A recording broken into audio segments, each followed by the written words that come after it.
Have yours, well, I've stored the motor in here now. Chucked a rag under it so it doesn't put an oily mess in the floor. Because it gets hot in here, it's evaporating the petrol. I better remove that, yeah. Now it smells of petrol in here. Ah, bloody hell. This place is going to go boom. Damn it. If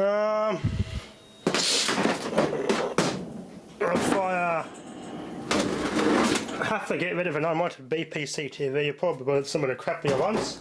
I'm going to try and keep these two and try and keep that one, but since I have to move, well, I have to part these ones out.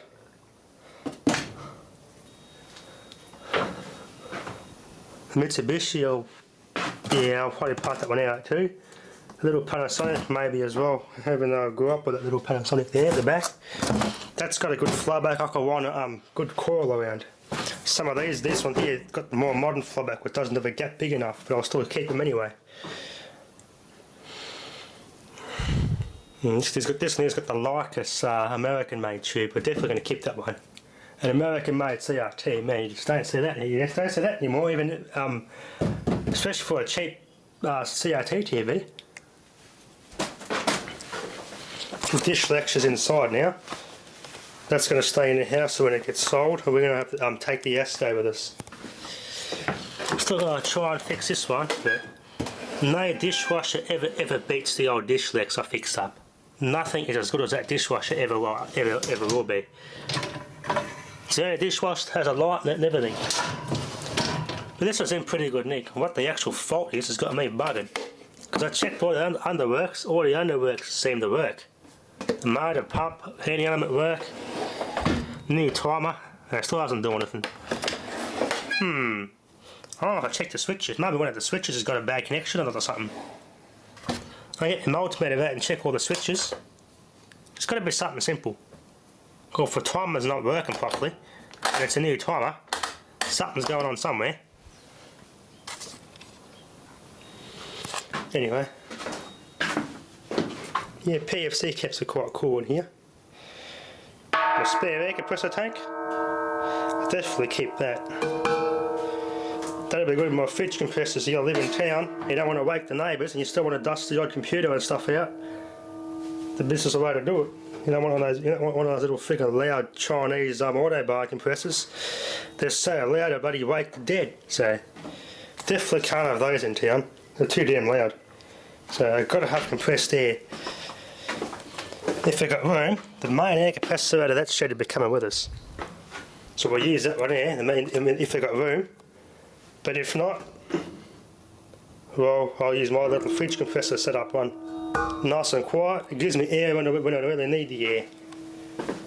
Anyway, this has got to be drained out of fuel now. It's vaporising this whole container out. It's opening up, the buttons are fine. They can pass current and everything fine, so there's not the buttons that have got bad connections. There must be something else underneath in that thing. Anyway, that's another project for another day. I've also got the I gave the Daihatsu engine a good degrease and a washdown, and ran it out of fuel, got it nice and warm to dry itself out, and ran it completely out of fuel for storage. Something I always recommend is run it all out of fuel. That way you're not going to have problems of fuel going off in your car and sticking things up and making a mess of it. Just had a really good run after I washed to dry itself out, get any moisture out of it that may be in it still. So that's one clean motor. Washed all the radiator out because a cat pissed in the radiator, and it made a hell of a nice smell when I ran it after the day the cat pissed in it. So that's all been washed out. The radiator's all clean, all the dirt's out of it. Washed all the dirt and grease off this thing. I'm not going to have any problems with fuel making the container smell like it's going to go bang, fill it with vapour. It's been all nice and clean and degreased. Holding pressure, which is good. Still cold down there.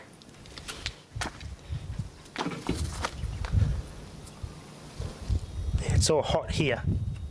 All this is still cold, so That radiator's heaps adequate for that motor. It's keeping it cool very well.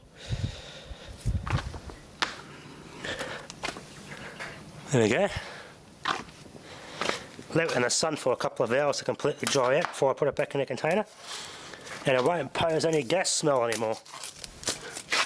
Anyway, that takes care of the fuel vapour issue during storage. That's nice and clean now.